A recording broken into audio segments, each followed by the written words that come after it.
In a jail hospital, pain is measured carefully. Pain relief or caution for addiction to the relief itself. This is one such story of a silent dilemma. Inside a jail hospital, days rarely announce themselves, they simply arrive. He was extraordinarily tall, admitted to the surgery ward under evaluation. From a distance, from the medicine ward where I was posted, every day I watched him lose weight, watch his strength thin out, watch his body quietly surrender. One morning, a surgical resident did not turn up, and I was asked to look after the surgery ward as well. That was the day I read his file carefully. Colon cancer, advanced, spreading. Ascites had begun, and this fluid collection inside the abdomen was making him painful, relentless. Pain management became his daily battle. One of the prescriptions included an injection, fortwin, pentazocine, a morphine derivative, a very effective painkiller and also a drug often abused. The medicine was not available in the store, it had to be purchased locally. So every such purchase needed approval from the hospital in charge. A slow process, questioning, interrogation, why this drug, why now, why for this patient. The senior resident had prescribed it and then left on rounds for the other jails. When the hospital in charge called, there was no one responsible for the patient, so I went that day. He thundered at me. Why did you prescribe fortwin? Do you know what fortwin is? Fear wiped my mind clean of medical college knowledge. He knew I was frightened. He repeated, what is fortwin? Silence.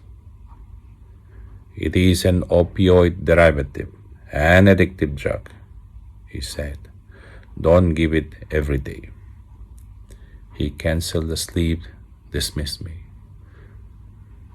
The next morning, I greeted the patient as usual. Guten Morgen, how are you? I'm fine, doctor, he replied. Will I get the injection today? I told him that it had been cancelled. He said nothing. Days passed. His pain worsened. The fluid in his abdomen increased. You could feel the splash of fluid. One morning, he was tossing in agony. His fortwin had been denied again the day before. I tried diclofenac, another painkiller. It did nothing. I stood there, helpless. Finally, he called me close. I told him I had gone to the hospital in charge, that I had also been scolded, that I was told the drug was addictive. He exploded. Doesn't he know that it is also a painkiller? What addiction is he talking about?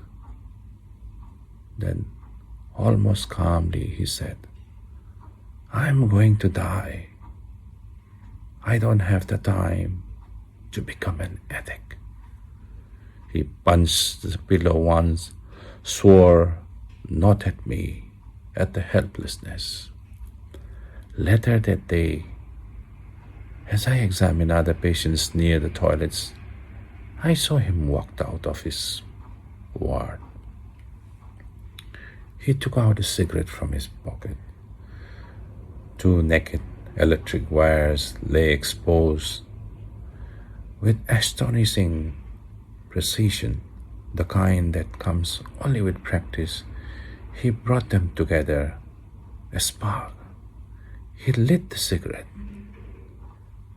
Smoking was prohibited in the jail premises, yet cigarettes somehow found their way sometimes. He looked at me, then walked into the toilet. I stood frozen. Back at his file, doubt crept in my mind. Was he exaggerating the pain? But ascites doesn't lie. CT scans don't lie. We had already returned to the court that he might not survive long. In my mind, I oscillated. A terminally ill patient, or a patient desperate for fortune. Few days later, I found him calm, composed.